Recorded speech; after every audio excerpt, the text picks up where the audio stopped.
Morning.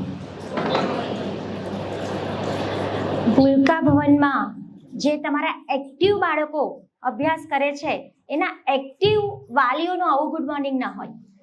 Good morning. Yes, હવે કંઈક બરાબર વાત થઈ. સો હું પણ અહીંયાની વાલી છું, જેમ મેડમે કીધું. એકચ્યુઅલી શું થાય, મને ખબર છે કે ચિઠ્ઠી આવે ને કે વાલી મીટિંગ છે એટલે એક ડિસ્કશનનો સબ્જેક્ટ કોણ જશે. પછી મમ્મી પોતાની બધી રજૂઆતો કરે, મારે સવારમાં કેટલું બધું કામ હોય, બરાબર. કદાચ બીજું બાળક હોય તો એને રેડી કરવાનું હોય. પપ્પા પોતાની રજૂઆત કરે એ દિવસે તો મારી બોસ સાથેની મીટિંગ છે, હું નહીં જઈ શકું.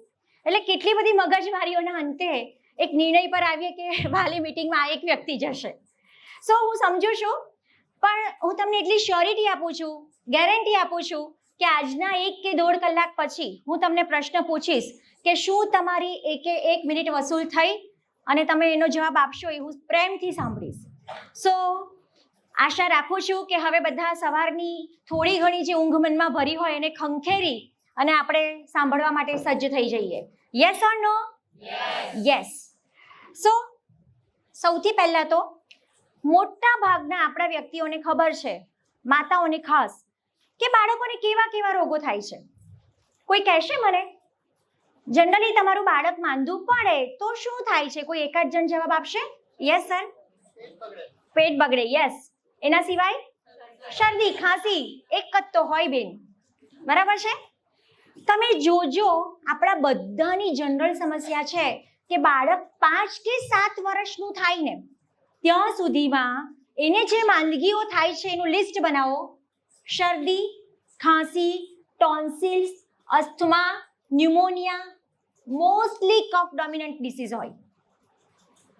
તમે દવા આપો, કંઈ પણ આપો, 15-20 દિવસ, મહિનો સારું રહે, પાછું લગભગ એકાદ વાર પાછું એક સર્કલ આવી જાય. Yes or no? યસ. તમે આ ફીલ કર્યું છે? ઓકે. સો જનરલી આપણે એના ઉપાયમાં શું કરીએ છીએ? એન્ટીબાયોટિક્સ આપીએ, બહુ તો દાખલ કરીએ, બોટલ ચડાવીએ, એમાં પણ આપણો જીવ છે ને અંદરથી કપાઈ જાય. હું ઘણીવાર એવું કહું કે બાળકને મોટું કરવું ને એક સાધના છે. જંગલમાં જવું ઈઝી, પણ આ રાત્રે જાગવાનું, સવારે પાછો સમય સાચવવાનો બધાનો, અને એ માંદું હોય ને કદાચ આપણે જોબ કરતા હોય ને તો પણ સબકોન્શિયસ માઇન્ડમાં બચ્ચું જ ચાલતું હોય આપણું કે પેલાને તાવ તો નહીં ચડ્યો હોય ને, પેલાને આવું તો નહીં હોય ને. એટલે ઇનફેક્ટ ઘણીવાર તો એવું હોય કે બાળક માંદું હોય ને તો આપણે જોબ પ્લેસમાં પણ આપણા જે મતલબમાં જોબ વર્કને ન્યાય ન આપી શકીએ. Yes or no? યસ. કારણ કે દુનિયામાં આપણી સૌથી વાલી, સૌથી પ્રિય વ્યક્તિ કોણ? આપણું બાળક. એ પત્ની અને પતિ પહેલા હતા મેડમ, હવે નથી. સો મારે કંઈક પ્રિન્સિપલ તમારી સાથે શેર કરવા છે કે આજે જે હું કોન્સેપ્ટ તમારી સામે રજૂ કરું છું, હું પોતે એક આયુર્વેદિક વૈદ્ય છું, આયુર્વેદિક ડોક્ટર છું. મારે ખાલી એટલું જ કહેવું છે મિત્રો કે આપણા જે સનાતન સિદ્ધાંતો જે છે આયુર્વેદના, વર્ષો પહેલા જેટલા સાચા હતા, જેટલા ખરેખર સમયની એરણે નીવડેલા હતા, એટલા જ આ સિદ્ધાંતો આજે પણ ઉપયોગી છે. મારો કોમન ડાયલોગ છે જે વારે વારે ગમે તે સેમિનારમાં હું રિપીટ કરું છું કે હજારો વર્ષ પહેલા ચંદ્રગુપ્ત અને ચાણક્યને હરડેથી ઝાડા થતા હતા, આજે ચંદુભાઈને હરડેથી ઝાડા થાય છે, અને ચંદુભાઈની ચોથી પેઢીએ ચાર્લ્સને હરડેથી ઝાડા થશે. This is Ayurveda. અદ્ભુત. કોરોનામાં અમે કેટલાય લોકોને સારા કર્યા. ઇનફેક્ટ હું એવું કહું છું કે અમારી રોડની 100-150ની ઓપીડી હતી અને એમાં હું તો ખાલી વેન્ટિલેટર અને બાયપેપ વાળા જ જોતી હતી. પછી 2-4 પત્રકારો આવ્યા કે બેન કોરોનામાં આયુર્વેદમાં કોરોના વિશે લખ્યું છે. એટલે પછી મેં કીધું કે સાહેબ આયુર્વેદમાં કોરોના વિશે લખ્યું છે, કદાચ શરૂઆતમાં અમે સમજી ન શક્યા કે ઋષિમુનિઓએ કઈ ભાષામાં લખ્યું છે, પણ હું એટલા કોન્ફિડન્સથી કહું છું કે આજથી 50 વર્ષ પછી જે પેન્ડેમિક આવવાનો છે ને એના વિશે પણ અમારા ઋષિઓએ તો લખી જ દીધું છે. વસ્તુ છે, ખાલી આપણે સમજી નથી શકતા. સો આયુર્વેદનો પ્રિન્સિપલ, આયુર્વેદનો હેતુ શું છે, ઋષિમુનિએ એટલું સરસ લખી દીધું છે. પ્રયોજનમ ચ અસ્ય સ્વસ્થસ્ય સ્વાસ્થ્ય રક્ષણમ આતુરસ્ય વિકાર પ્રશમનમ ચ. આ શાસ્ત્ર અમે પૃથ્વી પર અવતરિત કર્યું છે, એનો 2 પ્રયોજન છે. પહેલું તો સ્વસ્થ વ્યક્તિને માંદા ન પડવા દો યાર. માંદું પડે શું કામ? ઓકે, છતાં પણ માંદું પડી ગયું તો સિમ્પલ સાદી દવાઓથી એને સારા કરી દો. તો આપણો પહેલો હેતુ છે અહીંયા મળવાનો કે આપણે આ ઋતુમાં તમારા બાળકને માંદા જ નથી પડવા દેવું. લોક કિયા જાય? Yes or no? યસ. સો જો સ્વસ્થ વ્યક્તિએ સ્વસ્થ રહેવું છે, માંદા પડવું જ નથી, તો એના માટે બેઝિકલી 3 સિદ્ધાંતો જાણી લેવા જોઈએ. એક તો પ્રકૃતિ અનુસાર આહાર વિહાર. જનરલી હું બહુ ફ્રેન્કલી શેર કરું છું કે ઇન્ડિયામાં છે ને જુવાળ આવે છે, જુવાળ. You know જુવાળ? એક વેગ આવે, વચ્ચે બધા માણસો અળસી પર તૂટી પડ્યા. વજન વધારવું છે તો પણ અળસી ખાવ, વજન ઘટાડવું છે તો પણ અળસી ખાવ, કોલેસ્ટ્રોલ છે તો પણ અળસી ખાવ, ડાયાબિટીસ છે તો પણ અળસી ખાવ. અળસી વાળો મને મળવા આવ્યો કે બેન આટલા બધા ફાયદા. મેં કીધું મને એવું લાગે છે કે મારે એક પણ દવા રાખવી જ ન જોઈએ, ખાલી તમારી અળસી જ રાખવી જોઈએ. એટલે આ એક મેં કીધું ને જુવાળ આવે છે. એના પછી એક વખત જુવાળ આવ્યો તો કંઈક મેથી, અજમો ને કાળી જીરીની ભૂકી, એ બધા લઈને ચાલુ. કંઈ પણ હોય ના આનાથી સારું થઈ જાય. એની પહેલા એક એલોવેરાનો જુવાળ આવ્યો હતો. એટલે આ જે જુવાળ આવે છે ને એ બહુ ડેન્જર હોય છે. આયુર્વેદ એવું કહે છે કે કોઈ પણ એક વસ્તુ બધા માટે સરખી ના હોય.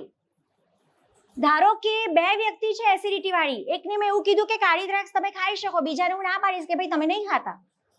બીકોઝ પ્રકૃતિ જેમ દરેક માણસનું પોતાનું બ્લડ ગ્રુપ છે, દરેક માણસ પોતાનું બ્લડ ગ્રુપ જાણે છે, યસ ઓર નો? એવી રીતે દરેક માણસની એક પોતાની પ્રકૃતિ હોય છે. પ્રકૃતિ ક્યારેય બદલી ન શકાય, જેવી રીતે બ્લડ ગ્રુપ ક્યારેય બદલી ન શકાય.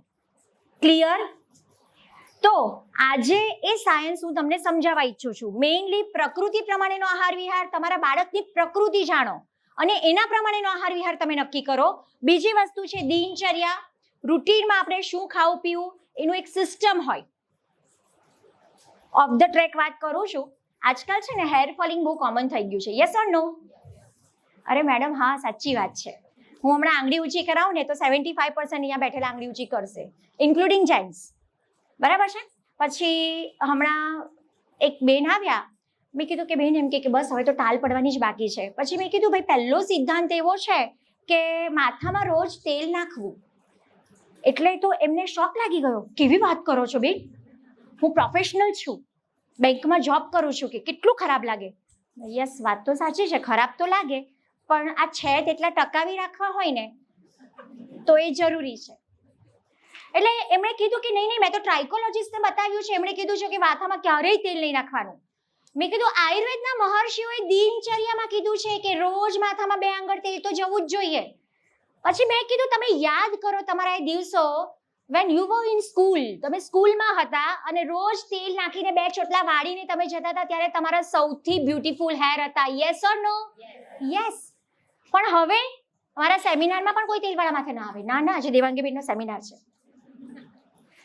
એક દિવસ આમ જ અમે લોકો ગયા ઘરે અને હું લેટ હતી ક્લિનિકથી, તો મેં મારી દીકરીને કીધું કે ચલો ભાઈ બેટા આપણે બધા જરાક, અરે મમ્મી માથામાં તેલ નાખ્યું છે, રેસ્ટોરન્ટમાં કેવી રીતે જવાય? એટલે એક આ કોમન એવું નથી, આ ઘરે આ વસ્તુ છે. કોલેજમાં ભણતી દીકરીઓને શરમ લાગે છે કે કોલેજમાં માથામાં તેલ નાખીને ન જવાય. અને મહર્ષિઓએ કહી દીધું કે સોમવારે તમે તેલ નાખ્યું ને માથામાં તો એવું નહીં કે અડવાનું જ નહીં, 2 આંગળ તેલ માથામાં રોજ જ જવું જોઈએ. એટલે લોકોને આટલા બધા વાળ ખરે છે. એક વખત અમે અહીંયા હેર ફોલિંગનો પણ સેમિનાર કર્યો હતો. સો હું ફરીથી મારા સબ્જેક્ટ પર આવું છું. દિનચર્યાની વાત આવીને એટલે મને માથામાં તેલ નાખવાનું યાદ આવ્યું કે it should be the practice. તમારા રૂટીનમાં એ પ્રેક્ટિસ હોવી જોઈએ કે માથામાં તેલ તો હોવું જ જોઈએ. સો અને ઋતુચર્યા, જેના વિશે આજે આપણે ડિસ્કસ કરવાના છીએ. સૌથી પહેલા આપણે જોઈએ પ્રકૃતિ એટલે શારીરિક અને માનસિક બંધારણ. અહીંયા હું તમને જે વાત કરી રહી છું ને તે શાંતિથી સમજજો. ઘણી જગ્યાએ તમને આ વાત ઉપયોગી થશે. You will enjoy, definitely you will enjoy. પ્રકૃતિ મુખ્યત્વે 3 પ્રકારની હોય છે: વાત, પિત્ત અને કફ. આ 2 બોલો એટલે તો ત્રીજું અમને આવડી જ જાય બેન. વાત, પિત્ત અને કફ. અહીંયા હું જે વાત કરું છું તે વાત એટલે તમને જે ઓડકાર આવે છે એની નથી કરતી. પિત્ત એટલે તમને જે એસિડિટી ફીલ થાય છે એની નથી કરતી, અને કફ એટલે તમને જે શરદી ખાંસીમાં ગળફા નીકળે છે એની વાત નથી જ કરતી. અત્યારે હું જે પ્રકૃતિની વાત કરું છું એ તમારા શારીરિક બંધારણની. એ વસ્તુ તમે જાણી લેશો તો તમે તમારા બાળકની પ્રકૃતિ જાણી શકશો, અને એના પ્રમાણેનો આહાર આપણે ડિસાઈડ કરી શકશું કે મારે મારા બાળકને શું આપવું. Clear? Yes or no? Yes. સૌથી પહેલા આપણે જોઈએ વાયુ પ્રકૃતિ. વાયુ પ્રકૃતિ વાળા વ્યક્તિઓ અથવા તો બાળકો, આ બાળકોને જેટલી લાગે છે એટલી તમને પણ લાગુ પડે છે. જેમ બ્લડ ગ્રુપ બધાનું જ હોય એમ પ્રકૃતિ દરેકની હોય, તો આપણે સમજી લઈએ. વાયુ પ્રકૃતિ વાળા વ્યક્તિઓ કેવા હોય? એક જ શબ્દમાં મારે કહેવું છે તો એ છે ચંચળતા, પરિવર્તનશીલતા. ક્યાંય ઠરીને બેસે નહીં. અહીંયાથી અહીંયા, અહીંયાથી અહીંયા. 15 મિનિટનું હોમવર્ક હોય ને એ લગભગ કલાકે પૂરું થાય. થોડુંક લખે, મમ્મા પીપી લાગી છે, ઓકે. પાછો મમ્મા ભૂખ લાગી છે. એટલે એ કોઈ પણ વસ્તુ કોન્સન્ટ્રેટેડલી ન કરી શકે. કઈ પ્રકૃતિ? વાયુ. ખૂબ ચંચળ, કન્ફ્યુઝિવ સ્ટેટસ. બહુ બધી વિન્ડો એક સાથે ઓપન હોય માઇન્ડમાં. સો આ પણ કરવું છે, પેલું પણ કરવું છે. મમ્મી ડ્રોઈંગમાં જવું છે. મમ્મી બિચારી ઉત્સાહમાં આવીને ડ્રોઈંગની ફી ભરી આવે 6 મહિનાની. 1 મહિનો જાય પછી કે હવે મને તો જિમ્નાસ્ટિકમાં જવું છે, મારો પેલો દોસ્તાર એમાં જાય છે, ડ્રોઈંગમાં મારે નથી જવું. કઈ પ્રકૃતિ? વાયુ. તમે ચૌટા પુલમાં શોપિંગ કરવા જાઓ, 4-5 દુકાને ફરો ને 5મી દુકાનેથી એવું થાય કે સાલું આના કરતાં તો પહેલી દુકાનેથી લઈ લીધું હોત તો સારું, અને કશું લીધા વગર પાછા આવો. કઈ પ્રકૃતિ? વાયુ. વાયુ પ્રકૃતિ વાળા વ્યક્તિઓ છે ને, ખાય એના કરતાં બાળે વધારે, ખૂબ બોલવા જોઈએ, સતત ચાલુ જ હોય, બરાબર છે. અને એ ઈચ્છે ને તો પણ એ જાડા ન થઈ શકે. શારીરિક બાંધો એકદમ પાતળો, બરાબર છે. તમે સમજી શકો છો. ઉછળ કૂદ કરે, બોલ કરે, અહીંયાથી ત્યાં ગોળ ગોળ ફર્યા કરે. ક્યાંથી જાડા થાય? ના થાય. 2 વસ્તુની વાત કરું છું. શારીરિક બાંધો પાતળો, શરીરનો વર્ણ ઘઉંવર્ણ, હેર વાયુ પ્રકૃતિ વાળાના કર્લી હોય. એના સિવાય 2 મહત્વની વસ્તુ છે. એક છે ગ્રાસ્પિંગ પાવર અને બીજું છે રિકોલિંગ પાવર. ગ્રાસ્પિંગ, હું બોલું અને તમે તરત જ યાદ રાખી લો, ધેટ ઇઝ ગ્રાસ્પિંગ પાવર. સ્મરણ શક્તિ. 1 અઠવાડિયા પછી હું બોલો તે દિવસે મેં વાયુ પ્રકૃતિના કયા લક્ષણો કીધા હતા, તો તમને જસ્ટ એમ થાય કે હવે કયા હશે, ભૂલી ગયા. એ છે રિકોલિંગ, ધેટ ઇઝ ધારણ શક્તિ. વાયુ પ્રકૃતિ વાળા બાળકોની સ્મરણ શક્તિ ફેન્ટાસ્ટિક હોય. તમે અત્યારે બોલો ને અત્યારે યાદ રહી જાય. બટ ધારણ શક્તિ, recalling power is very poor. જો તમે એક્ઝામના આગલા દિવસે એને યાદ ન કરાવો ને તો પૂરું થઈ જાય. અત્યારે એને બધું જ આવડે છે, 15 દિવસ પછી પરીક્ષા છે, પણ જો 15 દિવસ પહેલા પરીક્ષાના આગલા દિવસે તમે રિકોલ નથી કરાવતા ને તો વાયુ પ્રકૃતિ વાળો વ્યક્તિ સારું એક્ઝામમાં પરફોર્મ કરી જ ન શકે. Clear? Yes or no? Yes. So this was all about vayu prakriti. હવે બીજી કઈ પ્રકૃતિ છે? સેકન્ડ, પિત્ત. પિત્ત પ્રકૃતિ વાળા વ્યક્તિઓ માટે મારે એક વાક્ય કહેવું છે તો એ છે મારી નાખું, તોડી નાખું, ભૂકો કરી નાખું. કોઈ ના કરે તે હું કરું. સાહસિક, નીડર, સ્પષ્ટ વક્તા, એને જેને જે કહેવું હોય તે કહીને જ રહે. મગજ અતિશય છટકેલું, પ્રેમ ઉભરાય તો પણ વધારે અને છટકે તો પણ વધારે, માપમાં હોય જ નહીં. પિત્ત પ્રકૃતિ. કોઈ પણ પરિસ્થિતિ આમ અહીંયાથી રસ્તામાંથી જતા હોય અને જોવે કે અહીંયા કંઈક એક્સિડન્ટ થયો છે એટલે પોતાનું બાઇક સાઈડ પર પાર્ક કરીને વચ્ચે ઘૂસીને આખી પરિસ્થિતિનું સુકાન પોતે સંભાળી લે. કઈ પ્રકૃતિ? પિત્ત પ્રકૃતિ. ઘડિયાળના કાંટે ચાલે, પરફેક્શનિસ્ટ, પોતે પરફેક્ટ અને આજુબાજુ વાળા પરફેક્ટ હોય એવો આગ્રહ. આટલા વાગે અહીંયા ડાઇનિંગ ટેબલ પર દૂધ હાજર જ જોઈએ. કઈ પ્રકૃતિ? પિત્ત પ્રકૃતિ. બહુ જાણીતા ઉદાહરણ આપું પિત્ત પ્રકૃતિના, નરેન્દ્ર મોદી અને નાના પાટેકર. સિમ્પલ, તમે આમ ચહેરો યાદ કરો ને તો પણ તમને આમ બધું જ આમ ફિલિંગ આવી જાય. સો ધીસ વોઝ ઓલ અબાઉટ પિત્ત પ્રકૃતિ. પિત્ત પ્રકૃતિ વાળા વ્યક્તિઓનો બાંધો મધ્યમ હોય, સહેલાઈથી જાડા થઈ શકે, સહેલાઈથી પાતળા થઈ શકે, શરીરમાં તલ વધારે હોય, મસા વધારે હોય, હેર ફોલિંગની શક્યતા વધારે અને પ્રીમેચ્યોર ગ્રેઇંગ ઓફ હેર, વાળ સફેદ થવાની શક્યતા પણ વધારે. સો પિત્ત પ્રકૃતિ વાળાનો ગ્રાસ્પિંગ પાવર અને રિકોલિંગ પાવર બંને ફેન્ટાસ્ટિક. જનરલી જે રેન્કર્સ હોય ને દે આર હેવિંગ પિત્ત પ્રકૃતિ. ક્લિયર? તો આ બધી વાત થઈ પિત્ત પ્રકૃતિની. હવે કઈ બાકી? કફ. કફ પ્રકૃતિવાળા માટે મારે એક જ વાક્ય કહેવું હોય તો એ છે ખાધું પીધું ને રાજ કર્યું, જેનું જે થવું હોય તે થાય, મારે શું. ક્લિયર? તમે જોજો આ માનસિકતા આપણને જોવા મળે છે, બરાબર છે. હલે જ નહીં, બેટા નીચે રિક્ષા આવી ગઈ, બેટો કે હા મમ્મી જાઉં છું, હા મમ્મી, પછી છેલ્લે મમ્મી દોડે બૂટની દોરી બાંધીને અંદર રિક્ષામાં નાખી આવે, હલે જ નહીં. શરીરનો બાંધો કેવો હશે? યસ, હલે નહીં, નિરાત હોય, બધી જ વાતમાં એમને નિરાત હોય, ચિંતા ના હોય. સો શરીરનો બાંધો વધારે હોય, કઈ ન પણ ખાય, ભૂખ્યા પણ રહે તો પણ એનું શરીરનું વજન તો વધી જ જાય, કારણ કે ફિઝિકલ વર્કઆઉટમાં કામ પૂરતું જ ઊભા થવાનું, ખોટું દોડવાનું નહીં, શરીરને કષ્ટ નહીં આપવાનું. So this was all about kapha prakriti. કફ પ્રકૃતિ વાળાનો છે ને ગ્રાસ્પિંગ ઇઝ વેરી પુઅર. એ તરત યાદ ન રાખી શકે, નિરાત એમ થાય કે આ શું બોલે છે ટીચર, પણ એક વખત જો એ યાદ રાખી લે ને તો રિકોલિંગ વિલ બી ફેન્ટાસ્ટિક. એ જે કામ કરે ને આમ ધૈર્ય વાળા હોય, સહનશીલ હોય, એ બહુ ઝઘડામાં ના પડે કે ભલે કરે આપણે શું, બરાબર છે. પણ એ જે કામ કરે ને તે ખૂબ સરસ કરે. જે આર્ટિસ્ટ હોય ને, પેઇન્ટર છે, મ્યુઝિક વાળા છે, બધા કફ પ્રકૃતિ વાળા હોય કે એ જે કરે ને ઊંડાણમાં કરે. સો આ વાત થઈ કફ પ્રકૃતિની. હવે આઈ થિંક કે વાયુ પિત્ત અને કફના સિમ્પટમ્સ ક્લિયર છે. યસ ઓર નો? તમને એવું લાગે છે કે મારા બાળકમાં તો આ બે વાયુનું છે ને આ પિત્તનું છે ને આ કફનું છે ને એવું લાગે છે ને? ફાઇન.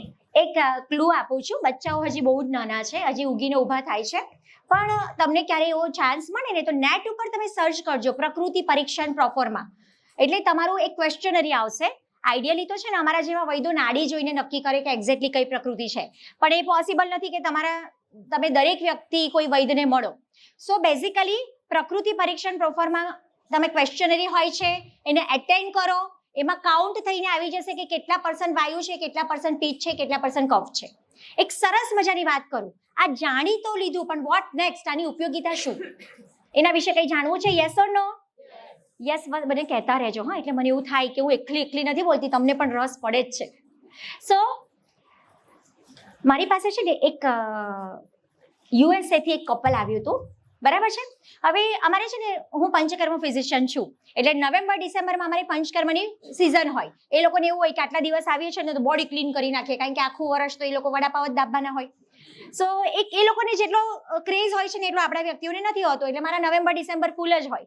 એટલે કપલ આવીને મને કે madam you know I am having vata prakriti and my husband is having pitta prakriti. So મને નવાઈ લાગી, સાલું આ ગોરી ચામડી વાળાને પ્રકૃતિ વિશે કેવી રીતે ખબર? આ તો આપણું અદ્ભુત વિજ્ઞાન. પછી મને ખબર પડી કે ડોક્ટર દીપક ચોપડા છે, ઇન્ટરનેશનલ લેવલના ડોક્ટર છે, પોતે એન્ડોક્રાઇનોલોજિસ્ટ હતા. પછી એમણે આયુર્વેદમાં પ્રેમ જાગ્યો, બધું છોડીને એમણે આયુર્વેદ પ્રેક્ટિસ કરી છે. આજે આપણા ફિલ્મી જે સ્ટાર્સ છે ને સારા એ બધા દીપક ચોપડાને બતાવવા જાય છે. તો એમણે કીધું કે વી કન્સલ્ટેડ ડોક્ટર દીપક ચોપડા, એટલે મને બધું ક્લિયર થઈ ગયું કે ઓકે. પછી નવી વાત, એણે મને કીધું કે madam you know I prepare vata khichdi for myself and pitta for my husband.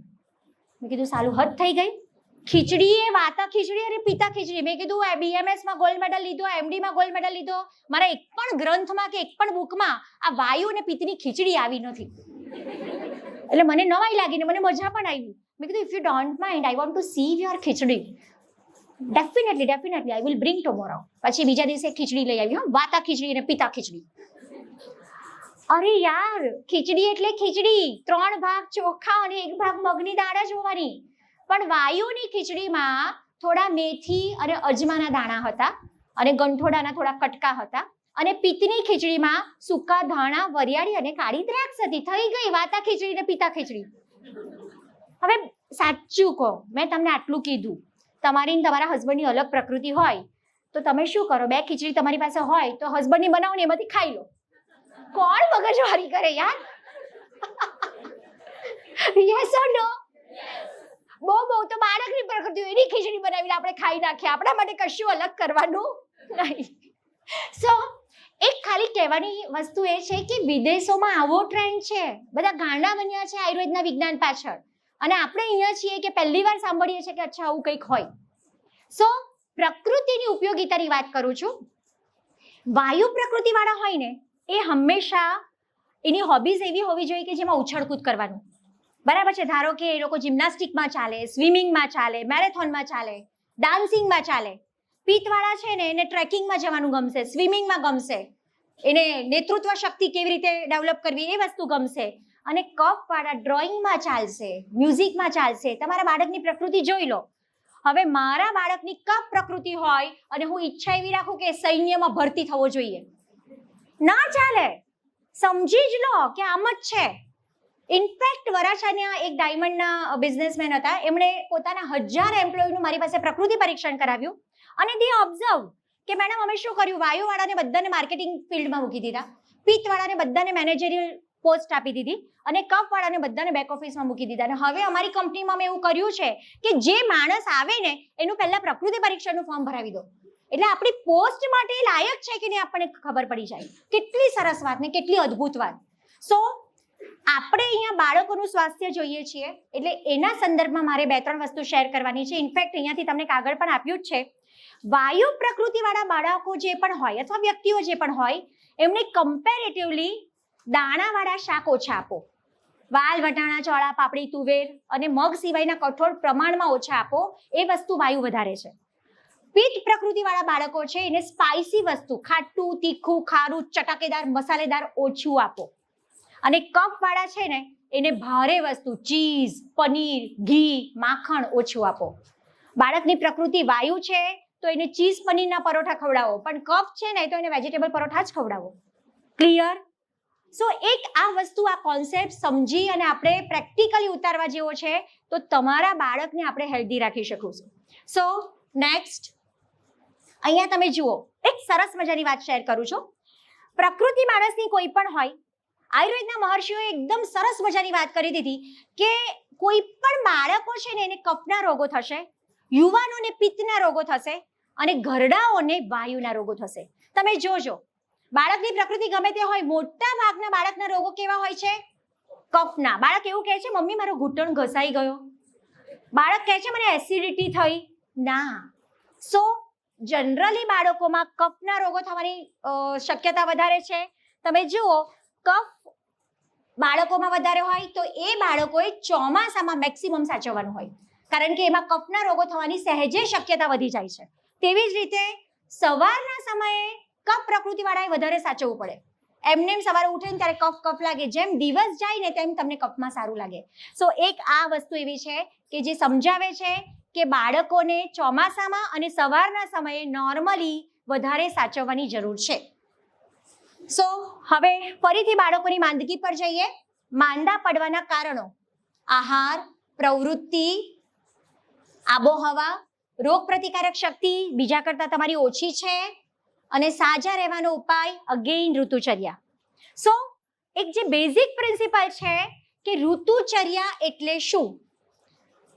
પ્રકૃતિ સાથે શરીર અને મનનો તાલમેલ સાધવાની રીતભાત, એનું નામ છે ઋતુચર્યા. સિમ્પલ. ફરીથી આનું સરસ મજાનું ઉદાહરણ આપું. મારી પાસે એક બેન હતા, વકીલ, આજથી લગભગ 4-5 વર્ષ પહેલા આવ્યા હતા. એણે પોતાનું બાળક બહુ વર્ષે આવ્યું હતું અને બધાને જ વાલું હોય, આપણને પણ વાલું જ હોય, તો એણે એટલું બધું એના માટે ડાયટ ચાર્ટ બનાવ્યા હતા કે બેન દર 15 દિવસે એને શરદી ખાંસી હોય, હાયરમાં હાયર એન્ટીબાયોટિક અપાઈ ગઈ છે, રોજના પમ્પ જાય છે, હવે હું ફ્રસ્ટ્રેટ થઈ ગઈ છું, મારા મતલબમાં પ્રોફેશન પર હું ફોકસ નથી કરી શકતી. ફાઇન. મને કે હવે તમારું નામ સાંભળીને આવી છું, આ બધું જોઈ દો મને. એમનો છે ને ડાયટ ચાર્ટ જે હતો ને મેં જોયો.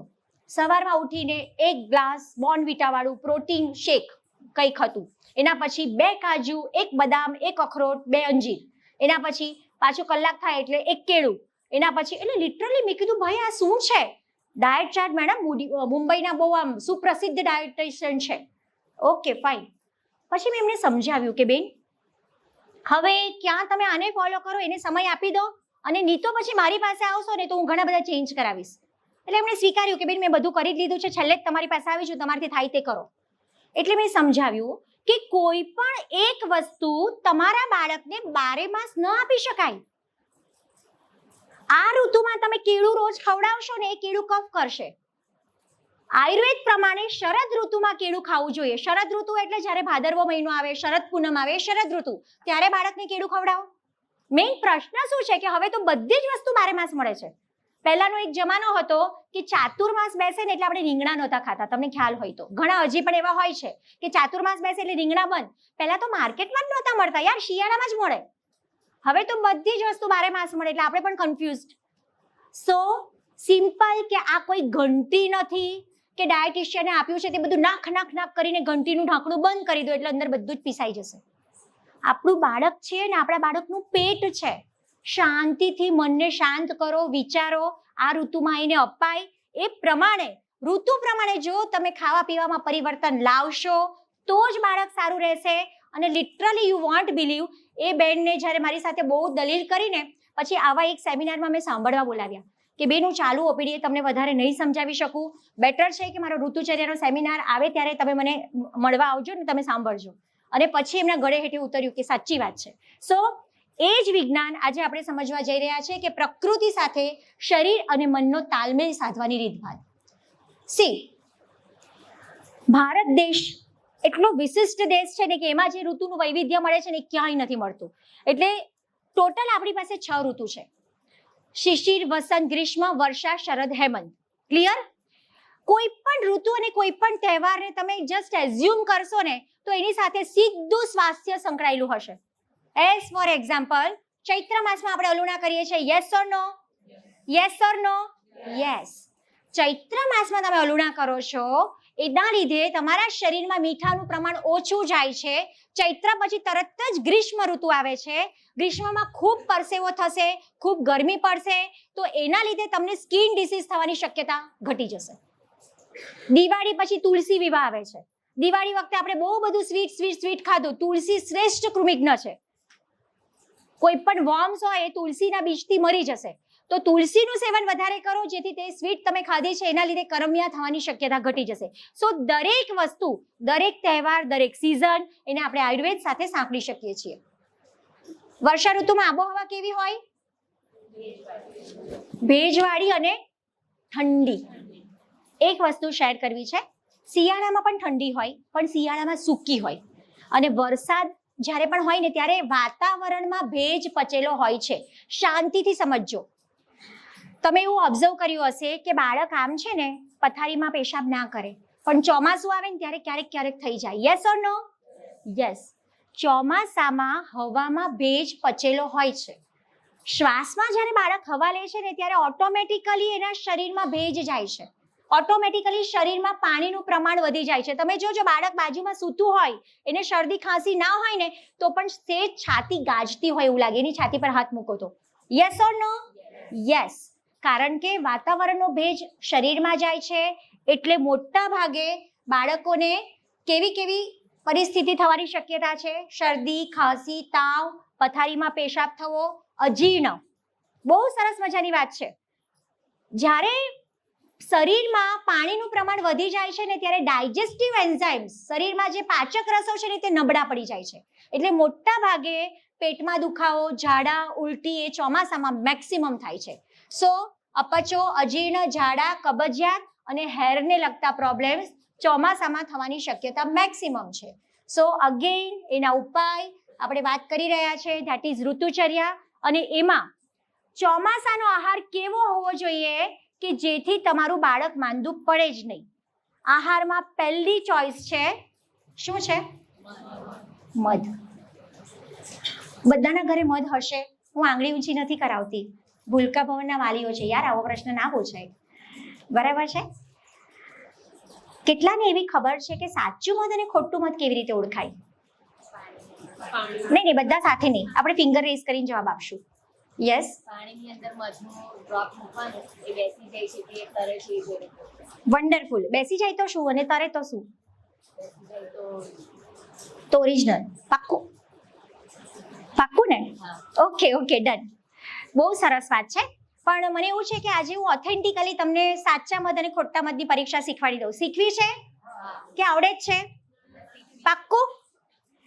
સો સૌથી પહેલા આપણે જોઈએ, જનરલી છે ને આપણા બધાનો એક નેચર હોય છે કે દુકાને જવાનું, સૌથી મોંઘું મધ હોય ને એ લઈ લો એટલે સાચું જ હશે ને. કોણ મગજમારી કરે? યસ ઓર નો? ચ્યવનપ્રાશ, મધ, એમાં ટેન્ડન્સી છે કે મોંઘું હોય તે સારું હોય, પછી ગમે તે હોય. સો 2-4 વસ્તુ એક સરસ મજાની પરીક્ષાઓ શેર કરું છું. બેને કીધું એકદમ સાચી વાત છે.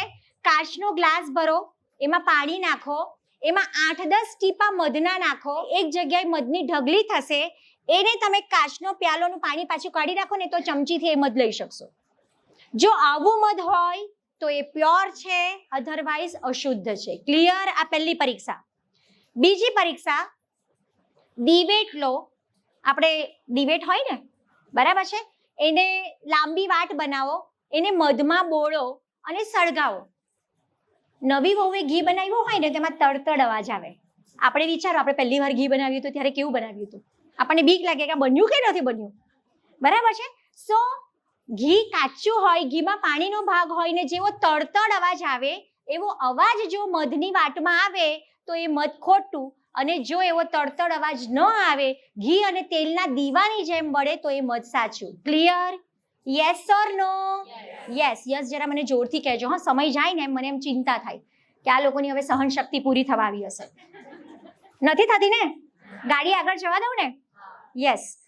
અમે છે ને, હું બેઝિકલી આયુર્વેદ કોલેજમાં પ્રોફેસર છું, એટલે અમને પ્રોફેસરોને 1 કલાકનું આમ એવું હોય કે 1 કલાક સુધી તો અમે આમ નોન સ્ટોપ બોલ્યા કરીએ. પછી એમ લાગે કે હા હવે આ થોડુંક સમય થવા આવ્યો. સો આ બીજી પરીક્ષા. ત્રીજી પરીક્ષા, મધને તમે ફ્રીઝમાં મૂકી દો ને તો એ ગઠ્ઠો ન બને, સારું જ રહે તો એ મધ પ્યોર છે. ચોથી અને પાંચમી પરીક્ષા હું શેર કરું છું પણ પ્રેક્ટિકલ નથી. એવું કહેવાય છે કે મધને કોઈક વસ્તુમાં મિક્સ કરી અને કૂતરાને ખવડાવો, રોટલીમાં કે ભાખરીમાં મિક્સ કરીને, જો એ પ્યોર મધ હશે ને તો કૂતરું નહીં ખાય. અશુદ્ધ હશે, ચાસણી વાળું હશે ને તો કૂતરું ખાઈ જશે. પણ એના માટે કૂતરું શોધવું પડે, એને કહેવું પડે કે લે ભાઈ ખા. ડિફિકલ્ટ છે.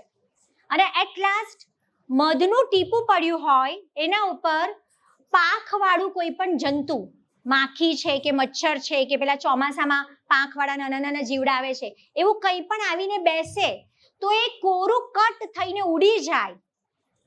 બિલકુલ એની પાંખો ચોંટી ન જાય ને બિલકુલ જીવડું મરી ન જાય તો એ મધ સાચું. ક્લિયર? ક્લિયર? યસ. હવે મધના પ્રકાર. આઈડિયલી મારી પાસે દર્દીઓ આવતા હોય છે તો એ લોકોનું એક એવું હોય છે કે બેન અમે તો જૈન છીએ, અમે તો મધ નહીં જ ખાઈએ અને બાળકોને પણ નહીં જ આપીએ. તો મને શેર કરવું છે કે પહેલાના જમાનામાં છે ને એક હિંસક મેથડથી જ મધ બનતું હતું.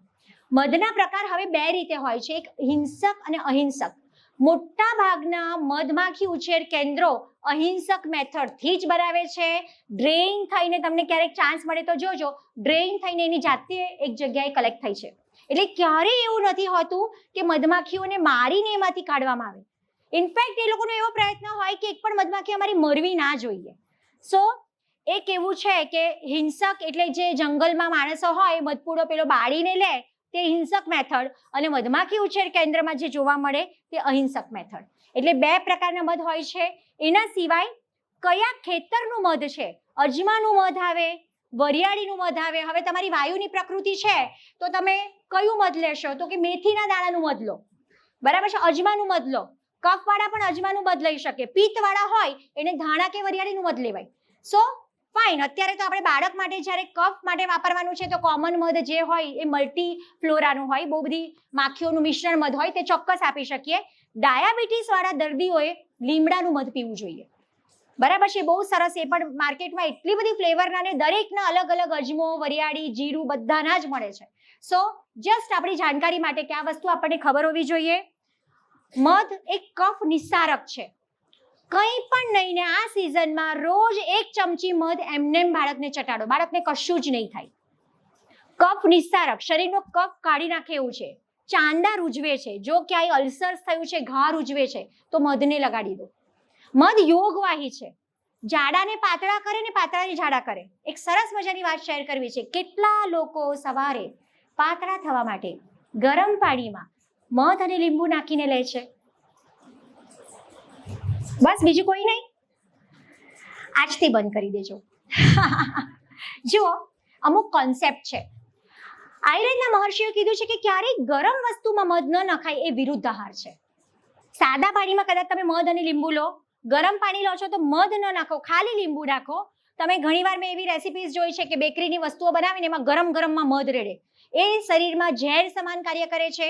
ક્યારેય ગરમ વસ્તુમાં, બાળકોને પણ ગરમ દૂધમાં તમે ખાંડની જગ્યાએ મધ નાખીને આપશો તે નહીં ચાલે. સિમ્પલ, ક્યારેય ગરમ વસ્તુ સાથે મધ ન ખાય. આ એક પ્રાઇમરી કન્ડિશન છે.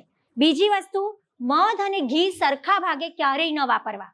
અને ત્રીજી વસ્તુ, મધ સાથે હું 5 વસ્તુ ડિક્લેર કરું છું: માંસ, મકાઈ, માછલી, મૂળા અને ફણસ. આઈ રિપીટ, મધ સાથે કોઈ પણ રેસીપીમાં માંસ, મકાઈ, માછલી, મૂળા અને ફણસ ક્યારેય ન લેવા. અને મધનો એડલ્ટ ડોઝ, મોટા માણસો માટેનો ડોઝ છે 30 ગ્રામ, 25 થી 30 ગ્રામ. અને બચ્ચાઓ માટેનો ડોઝ છે 5 થી 10 ગ્રામ, એટલે 1 થી 2 ચમચી. That's it. બેન, તમે કીધું ને મધ, મારો દીકરો તો એક દિવસમાં અડધી બોટલ ખાલી કરી ગયો. ન ચાલે. મધ પોતે પણ ગરમ પડી શકે.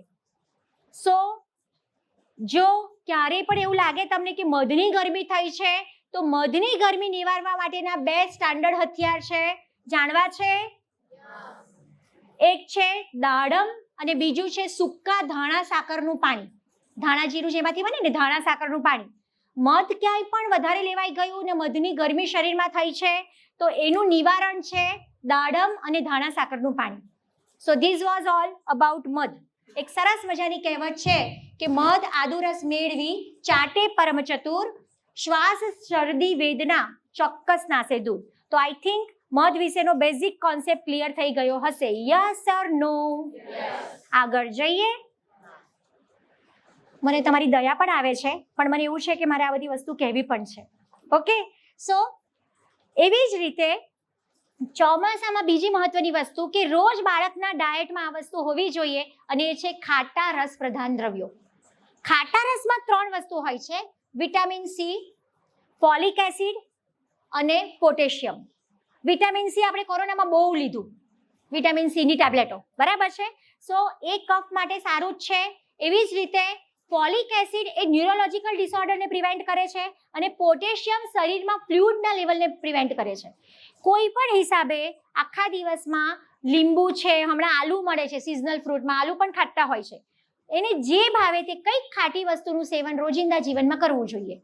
આપણે કીધું એમ કે ડાયજેસ્ટિવ એન્ઝાઇમ્સ જે છે તે ડાયલ્યુટ થઈ જાય છે ચોમાસામાં, કીધું મેં. એટલે ગેસ્ટ્રિક એન્ઝાઇમ્સનું સિક્રેશન માઇલ્ડ થઈ જાય છે, મંદ બની જાય છે. તો એમાં ખાટી વસ્તુનું સેવન કરવામાં આવશે, એ એસિડિક સબસ્ટન્સ છે, એટલે ફરીથી ગેસ્ટ્રિક એન્ઝાઇમ સ્ટ્રોંગ થઈ જશે, જેનાથી પાચન શક્તિ સારી થઈ શકશે. ક્લિયર? આપણે લાસ્ટમાં ક્વેશ્ચન આન્સર સેશન લઈએ એટલે મારી કન્ટિન્યુટી રહે. ઓકે, સો એના પછી અપથ્ય આહાર. અપથ્ય આહારમાં જે ન ખાવું જોઈએ એમાં મેંદાની બનાવટ અને આથાવાળી વસ્તુ ખાસ. જનરલી મારી પાસે આવતા 80% ડિસીઝમાં મારી એક કોમન પરેજી હોય છે મેંદાની વસ્તુ. દાખલા તરીકે vada pav, dabeli, pizza, burger, toss, ખારી વગેરે ન આપવા. આથાવાળી વસ્તુ દાખલા તરીકે ઢોકળા, ઈદડા, ખમણ, લોચો, સેવ ખમણી, ઢોસા, ઇડલી, ઉત્તપમ ન આપવા. એટલે તરત જ સામેવાળો સુરતી હોય ને અકળાય તો આપવાનું શું? કેટલું અઘરું યાર બેન, તમે તો બધું જ બંધ કરાવી દીધું. એટલે હું કહું યાર, દાળ ભાત, શાક, રોટલી, શીરો, લાપસી, જલેબી, ગાંઠિયા બધું જ અપાય. પણ મેઇન શું છે, હું ઘણીવાર એવું કહું કે આપણો સ્વભાવ એવો કે સુરતમાં રહીએ છીએ ને તો આપણે મેક્સિકન ખાઈશું, ઇટાલિયન ખાઈશું ને ચાઇનીઝ ખાઈશું, અને ચીન ફરવા જઈશું ને તો એમ થશે કાક કઢી ખીચડી મળી જાય મારા.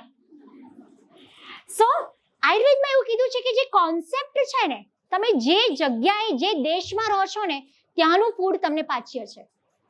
એટલે કંઈક આપણું, નો ડાઉટ હું સમજુ છે બાળકો હોય છે ને એને ખવડાવવું જ પડે છે, પણ એની મેનેજ કરો એક ડિસિપ્લિન સાથે કે આ દિવસે આપણે વડાપાઉં ખાધું ને બેટા, તો હવે 10 દિવસ પછી જ મેંદાની કોઈ વસ્તુ મળશે. આ વસ્તુ મેનેજ કરવી પડશે. અને વાસી ઠંડો ને પચવામાં ભારે ખોરાક. પાઉંભાજી આગલા દિવસે રાત્રે બની હોય ને તો બીજે દિવસે સવારે પણ ખવાય, બપોરે પણ ખવાય. એ ભાજી તો ફ્રીજમાંથી કાઢીને ગરમ જ કર્યા કરીએ આપણે. સો આ વસ્તુ ચોમાસામાં સ્પેશિયલી કેર કરવી. બાળકને જમાડવું ક્યારે? આ પ્રશ્ન હું તમને પૂછું ને તો મને મજા આવશે, પણ મને ખબર નથી કે તમારો જવાબ શું હશે. જનરલી ક્યારે જમાડવું જોઈએ આપણે? સ્કૂલેથી આવે એટલે. સ્કૂલેથી આવે એટલે યસ, બરાબર ભૂખ લાગી હોય ત્યારે. Okay, done. એકદમ સાચો જવાબ છે બેનનો, બરાબર ભૂખ લાગી હોય ત્યારે. પણ બરાબર ભૂખ લાગે છે ખરી બાળકોને? લાગે છે? નથી લાગતી ને? એક સરસ મજાની વાત શેર કરું. મેં જોયું છે આવું. એટલે જનરલી આપણા લોકોને છે ને બચ્ચાઓ સિનિયર જુનિયર ને નર્સરીમાં હોય ને એટલે આપણો ટ્રેન્ડ કેવો હોય ખબર છે? ચાંદા પોળી, ઘીમાં બોળી, મારા દીકુને પેલો દીકરો ભાગે, આવ્યું જ છે. પછી શું કરીએ ખબર છે? બેટા બેટા ચાંદા મામાને બોલાવો, આવો, પેલો આ કરે ને એટલે અંદર નાખી દઈએ, ઠાક. યુ નો કે એક રોટલી આપણે ગોળ ગોળ ગોળ ફરીને ખવડાવીએ ને એટલે આપણને આમ યુદ્ધ જેટલો આનંદ થાય કે હશ ગઈ. યસ ઓર નો? એટલે એક જમાડવું છે ને એક ટેન્શન બની જાય છે મમ્મીઓ માટે કે હજી જમાડવાનું તો બાકી છે, અને એમણે એટલા માટે સમયે જમાડવું હોય કે આપણે રસોડું પતાવીને આરામ કરવો હોય. એ જમી લે તો રસોડું પતે ને તો નવરા થઈએ યાર. સો સિમ્પલ. અમારા છે ને 95 યર્સના સર હતા, સીપી શુક્લ સાહેબ, અમારી ગુજરાત આયુર્વેદ યુનિવર્સિટીના ડીન હતા. તો એક વખત સરને પ્રશ્ન પૂછ્યો એક દર્દીએ કે સાહેબ બાળકો જમતા નથી, શું કરીએ? એટલે સાહેબે બધાની વચ્ચે એમને આન્સર આપ્યો હતો કે ભાઈ બાળકોને કોળિયા ભરાવવાનું બંધ કરી દો. તમે ચાંદા પોળી કરીને આખી રોટલી એના પેટમાં નાખી દેશો, એના બદલે એ રોટલીને લેશે, પાણીમાં નાખે, છાશમાં નાખે, મમરામાં ઘસે અને પછી ખાઈને તો તમારી એક રોટલી કરતા એ એક કોળિયામાંથી એને વધારે તાકાત મળશે. ક્લિયર? તમે કલ્પના તો કરો યાર, તમને કોઈ ચાંદા પોળી કરીને અંદર નાખી દે, જે કલ્પના કરો યાર, એમ થાય કે મારું બે આને મન નથી સમજ પડતી મારે ખાવું કે નહીં. અને બાળકો એટલા સ્માર્ટ છે, એને કફ છે, એને નથી સારું તો એ નહીં ખાય, તો ભૂખ્યા રહેવા દો. મોટા ભાગની બીમારી વધારે ખવડાવવાથી થાય છે, ન તો ભૂખ્યા રાખવાથી. ક્લિયર? યસ ઓર નો? તો ઘરે ચાંદા પોળી કરતા હોવ તો બંધ કરી દેજો, બચ્ચાને જીવવા દો. ઓકે? સો બાળકને ખરેખર ભૂખ લાગે ત્યારે જમાડવું જોઈએ, અને એને જેટલું ખાવું હોય એટલું. તમારા ટાર્ગેટ પ્રમાણે મેં આટલી રોટલી બનાવી છે, પૂરી જ થવી જોઈએ. હવે પોણી રોટલી પર કે હવે નથી ખાવું તો કે આટલી ક્યાં નાખવાની, એટલે એના પેટમાં નાખવી જરૂરી નથી. સો સરસ મજાનો એક રૂલ છે કે ફૂડ ખોરાક એનું પ્રમાણ કેટલું હોવું જોઈએ. તો એના માટે એવું કહેવાયું છે કે તમે જે પણ કંઈ ખાઓ છો એમાં ઘન દ્રવ્ય, ઠોસ દ્રવ્ય 50% હોવા જોઈએ, 25% પ્રવાહી લિક્વિડ હોવું જોઈએ, અને બીજું 25% વાયુની અવર જવર માટે ખાલી રાખવું જોઈએ. એટલે ભૂખ કરતા ઓછું જમશો તો વધારે સારું પાચન થશે. ઠાંસીને અંદર નાખશો ને તો પાચન બગડશે. Is it clear? આગળ જઈએ. ફાઇન. સો 2 ભાગ ઘન, 1 ભાગ પ્રવાહી અને 1 ભાગ ખાલી રાખવો. As I told you. બાળકને કેવી રીતે જમાડવું મારે કંઈ કહેવાની જરૂર નથી, નહીં? ફોટો જ બધું ક્લિયર કરી દેશે. એક વખત છે ને મારો એક શાળામાં સેમિનાર હતો, અને એમાં એવું થયું કે પ્રિન્સિપલ મતલબ હાયર સ્ટેન્ડર્ડ્સમાં હતો, તો પ્રિન્સિપલ અને વાલી મિટિંગમાં મેં બધું કહી દીધું. પછી વાલીઓએ પ્રિન્સિપલને એવી રજૂઆત કરી કે મેડમ અમારા બાળકો તો 8મા ધોરણમાં ને અમારું કંઈ નહીં માને, દેવાંગીબેન સાથે એમને એકવાર મેળવો ને, દેવાંગીબેનનું સાંભળશે. એટલે મેં કીધું ફાઇન. હવે એ લોકોએ મને બહુ જ રિક્વેસ્ટ કરી કે બેન 8મા ધોરણના દીકરાઓ દીકરીઓને મળો ને. મેં કીધું સારું, એટલે હું ગઈ. પછી મેં કીધું કે બેટા તમે આમ ઘરે જઈને જમો કેવી રીતે? તો એ મને 2-3 છોકરાએ તો સામેથી કીધું કે બેન અમે ઘરે જઈને આમ બેગ મૂકીએ ને એટલે મમ્મી સામેથી ટીવી ચાલુ કરી આપે ને ત્યાં થાળી મૂકી દે, કે મમ્મીને ખબર છે કે આ ટીવી ચાલુ કરે છે ને તો ચૂપચાપ ખાઈ લેશે એમ. એટલે બાળકો સામેથી કહે છે કે હા બેન આવું જ કરીએ છીએ. અને આપણે બાળકોમાં તો તમારા જે બાળકો છે તો બહુ જ નાના છે, એમાં તો લિટરલી આપણે પેલું ચાંદા મામા ન કરવું પડે ને એટલે મોબાઈલમાં ટોમ એન્ડ જેરી ચાલુ કરી દઈએ કે પેલું આમ કર્યા કરે, નાખ્યા કરીએ. સો ઋષિ મુનિઓ એવું કીધું છે કે જેના મનમાં, ઇનફેક્ટ હું તમારી પણ વાત કરું છું, કે જેના મનમાં કામ, ક્રોધ, લોભ, મોહ, મદ આવા બધા ભાવો ચાલુ હોય ને એ સમયે જમે, માત્રામાં જમે ને હેલ્ધી જમે ને તો પણ એ જે ખાય છે ને એમાંથી એન્ડ પ્રોડક્ટ બનતી નથી. એટલે મહેરબાની કરીને પપ્પાઓને પણ રિક્વેસ્ટ છે કે લેપટોપ પર કામ કરતા કરતા ન જમો. મમ્મીઓને પણ રિક્વેસ્ટ છે કે મોબાઈલમાં આન્સર આપતા ન જમો. એક જમવાનો સમય ફિક્સ રાખો. બાળકને પણ શાંતિથી બેસીને ભલે તમે વાતો કરતા કરતા જમાડો, પણ આ જે હેબિટ છે તે ખરેખર ખૂબ ખતરનાક છે. Be aware of this. Okay? Last, વર્ષા ઋતુમાં વિહાર. વર્ષા ઋતુમાં ભીના થવું જોઈએ કે નહીં? Yes or no? થવું જોઈએ. ઓકે, શું કહો છો? થવું જોઈએ. પછી કફ ને શરદી ના થઈ જાય બાળકને? ના થાય કે થાય? સી, આના માટેનો પણ એક સ્ટાન્ડર્ડ જવાબ છે, સાતમ્ય વિરુદ્ધ. જો તમારા બાળકને વરસાદમાં ભીના થવાથી કશું નથી થતું તો ભીના થવા દો, પણ સિમ્પલ એક જ વસ્તુની કેર કરવાની છે. બાળક વરસાદમાં ભીનું થઈને આવે ને તો માથું એને વ્યવસ્થિત સાબુથી ધોઈ નાખો. તેલવાળું અને પાણી બંને મિક્સ થશે ને એટલે ડેન્ડ્રફ થશે, ઇચિંગ થશે, જૂલીક પડશે, એવું થવાની શક્યતા છે. એટલે ઘરે આવી અને સરસ ગરમ પાણીથી એને નવડાવી દો અને પછી કોરા કપડાં પહેરાવી દો. સો સિમ્પલ. બાળકને જો સાતમ્યો હોય, એને કંઈ ન થતું હોય તો બિંદાસ નવડાવો. જો બાળકને નથી સદતું, એની પ્રકૃતિ એવી છે તો એમાં દેવાંગીબેન કશું બોલે તે ન ચાલે. ક્લિયર? ઘરેલું ઉપચારો. આજે હું અહીંયા તમને ચોમાસાના 5 રત્નોની વાત કરવાની છું કે આ 5 વસ્તુ ખાલી જાણી લો.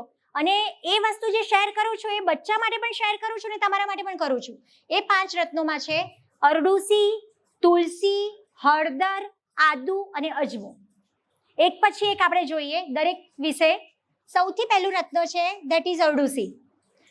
જનરલી ઘણા બધાને ખબર હશે કે અરડુસી કેવી હોય, અને આંબાના પાન જેવા લાઇટ ગ્રીન પાન હોય. તમને ન ખબર પડે તો નેટ પર સર્ચ કરશો ને અરડુસી.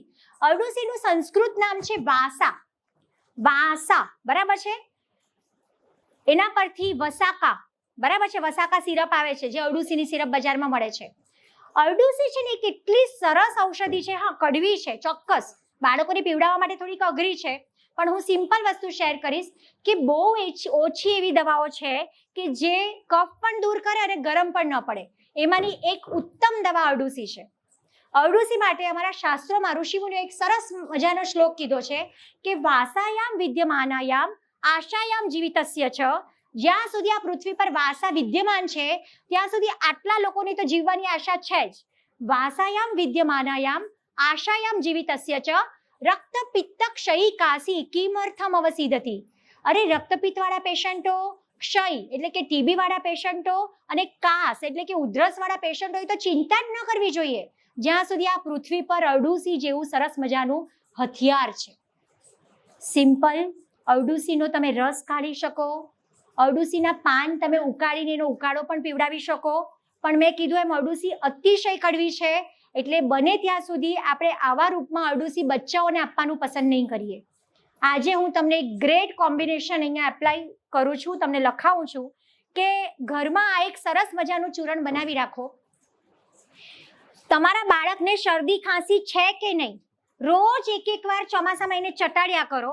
અને ક્યારેક આઈસ્ક્રીમ ખવાઈ ગયો, ક્યારેક કોલ્ડ ડ્રિંક્સ પીવાઈ ગયું, ત્યારે ખાસ એકવાર એક્સ્ટ્રા એને અડધી ચમચી મધમાં કાલવીને ચટાડી દો. એ ચૂરણનું કોમ્બિનેશનમાં just write down Sitopaladi churna 100 gram. I repeat, Sitopaladi churna 100 gram બજારમાં કોઈ પણ આયુર્વેદિક દવાની દુકાને મળશે. બીજું છે યષ્ટી મધુ એટલે કે જેઠી મધનું ચૂરણ પણ 100 ગ્રામ. ત્રીજું છે અરડુસી એટલે કે વાસા ચૂર્ણ 50 ગ્રામ.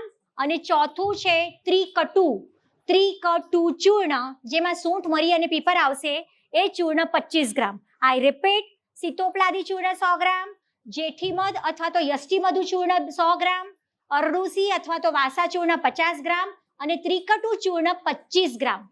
સરસ મજાની એક બોટલમાં ભરી લો. મેં કીધું ને, હું તમને શ્યોરિટી સાથે કહું કે ટોન્સિલ્સ પણ જેને રહેતા હોય જે બચ્ચાઓને, આ ચૂરણમાં બીજું લગભગ 3 થી 4 ચમચી જેટલી હળદર એડ કરી દો જેને ટોન્સિલ્સ રહેતા હોય એના માટે, અને રોજ અડધી ચમચી મધમાં કાલવીને ફિક્સ ટાઈમ એને ચટાડી દો. હું એવું માનું છું કે ચોમાસામાં તમારા બચ્ચાને એક પણ વાર શરદી ખાંસી નહીં થાય. હું કોન્ફિડન્સથી એ વસ્તુ શેર કરું છું. Is it clear? So this was all about ardusi. કોઈ પણ બ્લીડિંગ ડિસઓર્ડર છે, બહેનોને ખૂબ વધારે માસિક જાય છે, બાળકોને નાસકોરી ફૂટે છે, કોઈકને પાઇલ્સની જગ્યાએથી બ્લીડિંગ થાય છે, તો અરડુસી બ્લીડિંગ સ્ટોપ કરનાર પરમ ઔષધિ છે. કોઈ પણ બ્લીડિંગમાં અરડુસીની ઘનવટી તમે 3 ગોળી સવાર સાંજ લઈ શકો, અરડુસીની કેપ્સ્યુલ્સ તમે 2 સવાર સાંજ લઈ શકો. એના પછીનો નેક્સ્ટ વસ્તુ છે તુલસી. જેને ઘરે તુલસીને ગાય તેના ઘરે રોગ ન જાય. એક સરસ મજાની વાત શેર કરું છું. વર્ષો પહેલા જ્યારે મેલેરિયાની થિયરી એસ્ટાબ્લિશ નહોતી થઈ ત્યારે મુંબઈમાં વિક્ટોરિયા ગાર્ડન છે, તમને કોઈને ખબર હશે, વિક્ટોરિયા ગાર્ડન અને આલ્બર્ટ મ્યુઝિયમ ત્યારે બની રહ્યું હતું. અંગ્રેજો એને બનાવી રહ્યા હતા અને બધું ખોદકામ ચાલુ હતું. એ વખતે એટલા બધા મચ્છરો ઉદ્ભવ્યા અને મેલેરિયાની થિયરી કોઈને ખબર નથી, ક્લોરોક્વિન આવ્યું નહોતું, બરાબર છે. આજે ફાલ્સીફેરમ અને વાઇવેક્સ કોઈને ખબર નહોતી અને બધા ટપોટપ મજૂરો માંદા પડવા લાગ્યા. ત્યારે ત્યાંના રાજવૈદ્યને બોલાવવામાં આવ્યા. અંગ્રેજોએ રાજવૈદ્યને ઇન્ટ્રોડ્યુસ કર્યા કે ભાઈ આવો અને તમે કંઈક કરો, આ તો બધા અમારા મજૂરો ફટાફટ બીમાર પડે છે અને અમારું કામ આગળ નથી થઈ રહ્યું, એટલી બધા મચ્છરો છે. ત્યારે એ રાજવૈદ આવ્યા અને એમણે જે પણ બાંધકામ ચાલુ હતું ને બધે મોટા મોટા તુલસીના છોડ વાવી જ દીધા અને એમણે કીધું કે તમે 15-20 દિવસ મહિનાનો સમય જવા દો, આ તુલસીના છોડ મોટા થાય ને પછી આગળનું કામ ચાલુ કરો. તુલસીનું બીજું નામ છે મોસ્કિટો પ્લાન્ટ, જે શરીરમાં મેલેરિયા પ્રતિરોધક છે. બીજી વસ્તુ, તુલસી છે ને શ્રેષ્ઠ કૃમિજ્ઞ છે. મેં હમણાં જ કીધું કે દિવાળી પછી તુલસી વિવાહ આવે છે. બાળકોની કૃમિ હોય ને એના અમુક લક્ષણ છે. ક્યારેક બાળકોના ફેસ ઉપર વ્હાઇટ પેચીસ પડે છે, કારણ વગર બાળક ઇરિટેટ થાય છે, રાત્રે સૂતી વખતે ઊંઘમાં દાંત કચકચાવે છે, દાંતનો અવાજ આવશે તમને ક્યારેક ક્યારેક, બરાબર છે. વારંવાર સંડાસની જગ્યાએ ખંજવાળનું કહેશે કે મમ્મા મને પોટ્ટીની જગ્યાએ છીચ્ચીની જગ્યાએ ખંજવાળ આવે છે. આ બધા જ લક્ષણો છે કે બાળકને કરમિયા છે. એ કેસમાં તમે તુલસીને પાણીમાં ઉકાળીને પાણી આપી શકો, તુલસીના પાન ચાવવા આપી શકો, પણ તુલસી શ્રેષ્ઠ કૃમિજ્ઞ છે. સો તુલસીને કૃમિમાં આપણે વાપરી શકીએ, શરદી કફમાં તો આપણને ખબર જ છે. અને એના સિવાય માથામાં જૂલીક પડ્યા હોય તો પણ તુલસીના પાન અને લીમડાના પાનને ઘસીને માથામાં લેપ કરો. શીળસ ખબર છે ને, શીડવા થાય, શીડવા પર પણ તમે તુલસીના રસનો લેપ લગાડી શકો. સો બેઝિકલી તુલસીના 3 પ્રકાર છે. રામ તુલસી જે આપણા બધાના ઘરે જોવા મળે છે, શ્યામ તુલસી અથવા કૃષ્ણ તુલસી, જનરલી દવામાં કૃષ્ણ તુલસી વાપરવાની હોય, અને એટલા જ ચોમાસામાં બધે જ્યાં ઉગી નીકળે છે ધેટ ઇઝ વન તુલસી. પણ આઈડિયલી રામ તુલસી અને કૃષ્ણ તુલસી જ આપણે દવામાં વાપરવી જોઈએ. એના પછી છે હળદર. જનરલી આપણને હળદર ક્યારે યાદ આવે? અડધી રાત્રે બાળકને ખાંસી આવે અને સવારે 10 વાગે દવાખાનું ખુલવાનું હોય તો એમ થાય કે ચાલ હળદરવાળું દૂધ પીવડાવી દઉં. Yes or no? જનરલી આપણે હળદરવાળું દૂધ પસંદ કરીએ તો દૂધ કયું હોય? અમૂલ ગોલ્ડ અથવા તો 84નું. જેવું તેવું યાર, ફેટવાળું ને, બચ્ચાને આપણે મસ્ત જાડા કરવાના છે. એટલે થાય એવું કે તમે અડધી ચમચી અમૂલ ગોલ્ડમાં દૂધમાં હળદર નાખો ને, હળદર કફ નાશક અને અમૂલ ગોલ્ડનું ભેંસનું દૂધ કફકારક, એ બેના ઝઘડામાં જીતે પેલું ગોલ્ડ. એટલે પીધા પછી ડબલ ખાંસી ચાલુ થાય. તમને એમ થાય કે આ હળદરનો તો કોઈ ઉપયોગ જ નથી. ક્લિયર? સિમ્પલ. જો તમારે બાળકને હળદર આપવી છે ને તો મધમાં કાલવીને ચટાડી દો. અગર તમારી દૂધમાં આપવી જ છે તો ગાયના દૂધમાં હળદર આપો, ક્યારેય ભેંસના દૂધમાં ન આપો. બરાબર છે? બોર્ડર લાઇન ડાયાબિટીસ છે, જો તમને બોર્ડર લાઇન ડાયાબિટીસ છે, હું ખાલી એટલું જ સજેસ્ટ કરું કે હળદર આમળાનું ચૂર્ણ મિક્સ કરો, રાત્રે 1 કપ પાણીમાં 1 ચમચી પલાળીને સવારે પી જાઓ, સવારે 1 કપ પાણીમાં 1 ચમચી પલાળીને રાત્રે પી જાઓ, અને 1 મહિના પછી તમારો રિપોર્ટ કરી જુઓ. હળદર એ ડાયાબિટીસનું સર્વોત્તમ ઔષધ છે, બેસ્ટ એન્ટીબાયોટિક છે. ટોન્સિલ્સના કેટલાય ઓપરેશનો અમે માત્ર હળદરના ઉપયોગથી અવોઇડ કરાવ્યા છે, ખાલી હળદર. પણ તમે એને ચાલુ રાખો, 1 દિવસ લો અને 2 દિવસ ન લો અને પાછી 3જા દિવસે લો, એવી રીતે ન ચાલે. સો સિમ્પલ. બાળકને બહુ જ ઉધરસ આવે છે, લીલી હળદર જો મળતી હોય તો છાલ ઉતારો, ગેસ ઉપર ગરમ કરી દો, જો એને પોચી પડી જાય એના પર સેજ મીઠું લગાવીને બાળકને ચૂસવા આપી દો. બેસ્ટ. તરત જ બાળકની ઉધરસ બંધ થઈ જશે. બીજું, હળદર અને તુલસી છે ને એન્ટીઓક્સિડન્ટ છે. એન્ટીઓક્સિડન્ટ્સનો હમણાં બહુ જ ઉપયોગ ચાલ્યો છે. તમે કોઈ પણ ન્યુટ્રાસ્યુટિકલ્સ જુઓ ને એટલે એમ કે એન્ટીઓક્સિડન્ટ.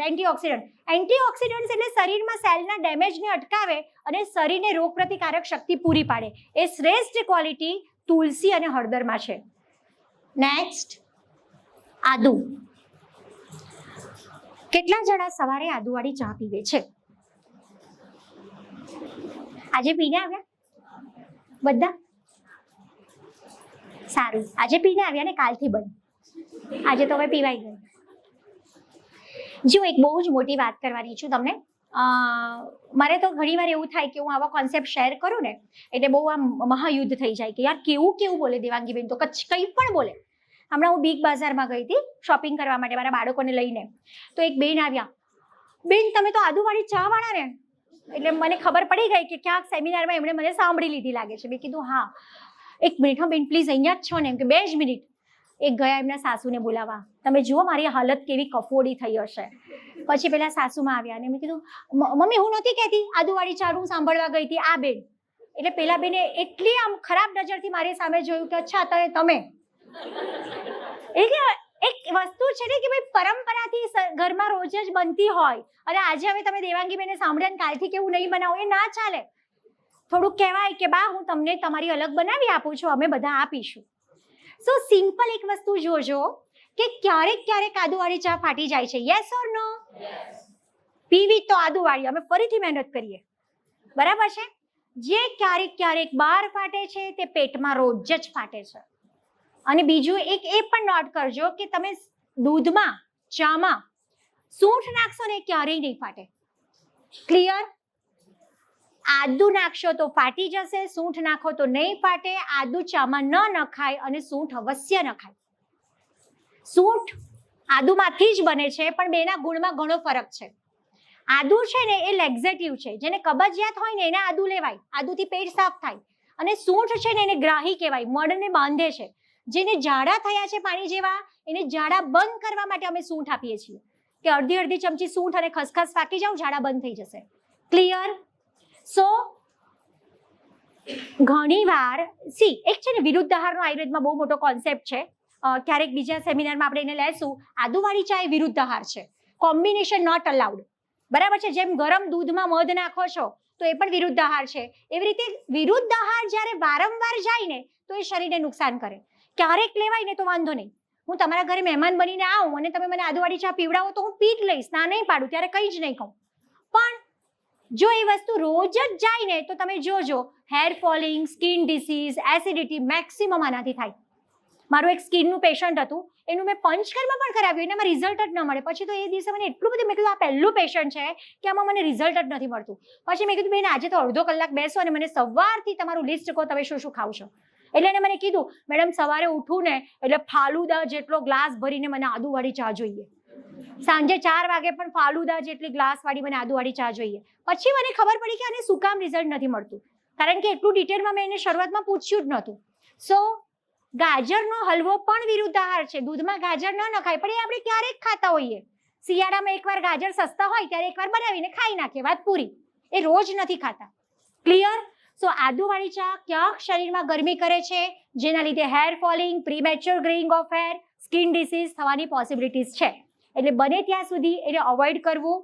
આપણે વાત રહી આદુને છે ને મહૌષધ કીધું છે, વિશ્વ ભેષજ. ઘણી બધી દવાઓ આમાંની બને છે. બાળકને ભૂખ નથી લાગતી, ખૂબ ઓછી ભૂખ લાગે છે, રોજ જમવાના અડધો પોણો કલાક પહેલા 3 થી 4 ટીપા આદુનો રસ મધમાં કાલવીને એને ચટાડી દો. અઠવાડિયામાં એ કહેશે કે મમ્મી મને ભૂખ લાગી. એટલે આદુ જઠરાગ્નિ પ્રદીપક છે, સરસ મજાની એ ભૂખ લગાડશે. સો એક આ વસ્તુ ખાલી આપણે જાણવી જોઈએ અને એને મેનેજ કરવી જોઈએ. એટ લાસ્ટ 5મું રત્ન છે અજમો. ચોમાસામાં આપણને ખબર જ છે કે ડાયજેસ્ટિવ ડિસઓર્ડર્સ મેક્સિમમ થાય છે. અજમો પણ જઠરાગ્નિ પ્રદીપક છે, ભૂખ લગાડે છે ને વાયુ દૂર કરે છે. સિમ્પલ. અજમાને જ્યારે ગરમ કરીને તમે મુખવાસ બનાવો તો એટલું બધું ગરમ ન કરો કે એના વોલેટાઇલ સબસ્ટન્સ ઉડી જાય. આટલી વસ્તુ તમારે ધ્યાન રાખવાની છે. એ જો વધારે ગરમ થઈ જશે ને તો એનું જે તેલ છે તે ઉડી જશે અને એની અસરકારકતા ઘટી જશે. વાયુ થાય છે. જમ્યા પછી અજમાનો મુખવાસ આપો. કદાચ બાળકને અજમો એકલો નથી ભાવતો, એમાં કાળા તલ, વરિયાળી ઉમેરો એટલે એ બાને થોડોક અજમો પણ બાળક ખાશે. એટલે ભૂખ લગાડનાર છે, પેટનો દુખાવો દૂર કરનાર છે. અને સૌથી સારી વસ્તુ જો હોય અજમામાં ગોળ. શીળસ જેને થાય છે, શીળવા, આંખો બંધ કરીને કહું કે એક પણ દવા ના લો, 10 દિવસ અજમાને ગોળની સોપારી જેટલી ગોળી બનાવો અને દિવસમાં 3 વાર લો, ચોક્કસ definitely you will get the result. So this was all about અજમો એન્ડ પંચરત્ન. છેલ્લે અંત તરફ જઈ રહ્યા છીએ એટલે બહુ ચિંતા ન કરતા, બસ હવે પૂરું થવામાં જ છે. વર્ષા ઋતુમાં ઉપયોગી આરોગ્ય જળ. મિત્રો મારો એક કોમન ક્વેશ્ચન છે કે કેટલાને એવું ફીલ થાય છે કે અથવા તો પોતે ઓબ્ઝર્વ કર્યું છે કે રિપોર્ટ કરાવ્યા છે કે B12 ડેફિશિયન્સી છે. હશે, ઘણા બધાને હશે, અથવા તો હમણાં ઇન્જેક્શનનો કોર્સ પૂરો કર્યો હશે, ટેબ્લેટ લઈ લીધી હશે.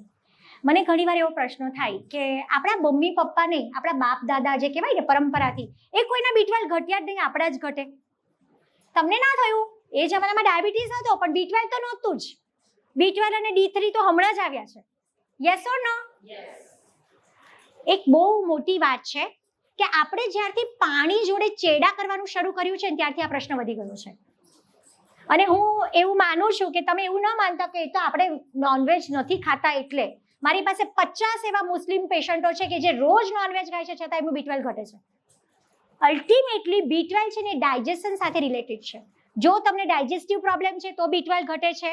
અને બીજી મહત્વની વસ્તુ, પાણીમાં હવે આપણે શું છે આરો ને બધું અલગ અલગ સિસ્ટમ એડ કરી દીધી છે. એટલે પહેલા શું હતું, કુવા, તળાવ, નદી એમાંથી પાણી આવતું, બહુ તો આપણે ફટકડી નાખીએ ને ઉકાળીએ. સૌથી સારું પાણી ટેપ વોટર જે તમારી પાસે આવે છે એને રાત્રે ઉકાળી લો, ઉકળવા માટે મૂકો, ચોથા ભાગનું પાણી બળી જાય એટલે આખી રાત એને ઠંડુ થવા દો અને સવારે ગાળીને માટલામાં ભરી લો. આને નામ છે આરોગ્ય જળ. ચોમાસામાં હું એવી સલાહ આપીશ કે જો ચોમાસું આવે છે ને તો આ પાણીને ઉકાળતી વખતે એની અંદર સૂંઠનો ગાંગડો નાખી દો. ગાંગડો આવે સૂંઠનો, બરાબર, સૂકી સૂંઠ, આદુનો કટકો હોય સૂકવેલો, એને ઉકાળતી વખતે પાણીમાં નાખી દો. પાણી ઉકળી જાય એટલે એને કાઢી લો. એ એક જ કટકો 10 થી 12 દિવસ તમે વાપરી શકો. એટલે પાણી પચવામાં એટલું હલકું થઈ જશે. ઇનફેક્ટ હું એવું કહું છું કે જેને વજન ઘટાડવું છે ને એ કંઈ જ ના કરો, ખાલી સૂંઠવાળું પાણી 1 મહિનો પીવો અને પછી તમે જુઓ તમારું પેટ ઘટી જશે, વજનમાં પણ તમને ચેન્જ મળશે અને શરીરમાં સ્ફૂર્તિ આવશે. એટલે ચોમાસા માટે ઋષિ મુનિઓએ, અમારા ભાવપ્રકાશ નામનો ગ્રંથ છે એમાં ભાવપ્રકાશકારે સરસ મજાની વાત કરી છે કે ચોમાસામાં દરેક વ્યક્તિએ આરોગ્ય જળ જ પીવું જોઈએ. ક્લિયર? તો આ સાથે આપણે અંત તરફ જઈએ છીએ. મારા લેક્ચરને હું કન્ક્લુડ કરું છું કે ચોમાસામાં ઓછું ખાવું, ચાંદાપોળી ન કરવી, બીજું શાકભાજી ઓછા ખાવા. થોડુંક એ શેર કરવાનું કહી દઉં કે જે પાનવાળા શાકભાજી છે, બધી ભાજીઓ છે, પાલક છે, તાંદળજો છે, તમે જોજો જૈન ધર્મમાં એવું હોય છે કે ચોમાસામાં શાક ઓછા ખાય. એકદમ સાચી વાત છે, કારણ કે આ પાનવાળા શાક છે ને એમાં ભેજ પચેલો હોય છે. મેં કીધું એમ કે ઓલરેડી શ્વાસમાં પણ ભેજ જાય, શાક પણ એવા જાય એટલે પાચક રસો વધારે દુર્બળ બને. એટલે બને ત્યાં સુધી દૂધી, તુરિયા, પરવળ એવા જે શાક હોય એ પસંદ કરો. લીલા પાનવાળા શાકભાજી પ્રમાણમાં ઓછા પસંદ કરો. પાણી ઉકાળીને પીવું. જમ્યાના અડધો કલાક પહેલા આદુ, લીંબુ અને મધ સરખે ભાગે મેળવીને લઈ શકાય. વાસી ઠંડો ને પચવામાં ભારે ખોરાક ન લેવો. લીંબુ અને મધનો છૂટથી બાળક માટે ઉપયોગ કરવો અને બાળકનું સ્વાસ્થ્ય જાળવવા અહીં આપેલી 5માંથી કોઈ પણ એક વનસ્પતિ તમે પસંદ કરી શકો, એનો ઉપયોગ કરો. અધરવાઇઝ એ નથી કરવું તો મેં જે તમને ચૂરણનું કોમ્બિનેશન લખાવ્યું એ તમે વાપરી શકો. ક્લિયર? બરાબર છે? તો આ સાથે મારું વક્તવ્ય પૂરું કરતા પહેલા મને હવે જે અનુભવ છે કે તમારા તરફથી જે પ્રશ્નો આવશે તેનો હું જવાબ આપીશ, પણ એક કોમન ક્વેશ્ચન છે એ હું તમને ગાઈડ કરવા ઈચ્છીશ. That is constipation in children. બાળકોમાં કબજિયાત. કહી દઉં 2-3 મિનિટ એના વિશે? યસ ઓર નો? એક તો કબજિયાતની ડેફિનેશન. કબજિયાત એટલે શું? મારી લાઈફમાં હું છે ને પહેલેથી મને સ્પીચ આપવી બહુ ગમે, બોલવું બહુ જ ગમે. કોલેજમાં પ્રોફેસર છું, આવી રીતે પ્રોફેશનલી બધે સ્પીચ આપવા જાઉં છું. પણ મને એક વખત એવો વિચાર આવ્યો કે મારે છે ને કંઈક લખવું છે, મારે લેખિકા બનવું છે. તો મારે શું લખવું? તો મારી પહેલી બુક આજથી 10 વર્ષ પહેલા આવી હતી, એનું ટાઇટલ હતું કબજિયાત. કારણ કે મારી 90% પ્રેક્ટિસ કબજિયાત પર ચાલે છે. અમે ભણતા ને ત્યારે અમારા સાહેબ અમને શીખવાડતા કે કોઈ ચેલેન્જિંગ ડિસઓર્ડર આવે એમાં નથી સમજ પડતી કે શું આપવું ને તો કબજિયાતની દવા આપી દેવી, માણસ એમને સારો થઈ જશે. દેટ મીન્સ કે બધા રોગનું મૂળ ક્યાંક કબજિયાત છે. ઇનફેક્ટ હું એવું કહું છું કે તમને કોલેસ્ટ્રોલ છે એમાંય ક્યાંક કબજિયાત કારણભૂત છે. સો બાળકો છે ને તમારા એટલા બધા નાના છે ને તમે જેમ ઈચ્છો ને એમ એને વાળી શકો એમ છો. તો અત્યારથી એને કંઈક સારી હેબિટ પાડવી જોઈએ. રોજ ફિક્સ ટાઈમે સંડાસ ન થવું, ધેટ ઇઝ કબજિયાત. આજે સવારે જાય ને કાલે બપોરે જાય ને પરમ દિવસે રાત્રે થાય એ નહીં ચાલે. સંડાસમાં વધારે સમય બેસી રહેવું પડે, ધેટ ઇઝ ઓલ્સો કબજિયાત. સંડાસનો આગળનો ભાગ થોડો કઠણ આવે, ધેટ ઇઝ ઓલ્સો કબજિયાત. અને સંડાસ ગયા પછી શંકા રહે કે હજી જવું પડશે, ધેટ ઇઝ ઓલ્સો કબજિયાત. So simple. બાળક બહુ જ નાનું છે, એને ટેવ પાડો કે ફિક્સ ટાઈમે સંડાસમાં એ બેસે. એને બેસતા નહીં આવડે, વાયુ પ્રકૃતિનું હશે તો ફટ્ટ દઈને ઊભું થઈ જશે. એ અંદર બેસે ને તો મમ્મીએ જરાક સમય લઈને બહાર વાતો કરવી પડે કે બેટા આજે શું થયું હતું, અચ્છા. એ 10 મિનિટ બેસી રહેશે. 15 દિવસ તમે એને બેસાડો, હું શ્યોરિટી આપું છું કે 16મા દિવસે એ ટાઈમે એને સંડાસ થઈ જશે.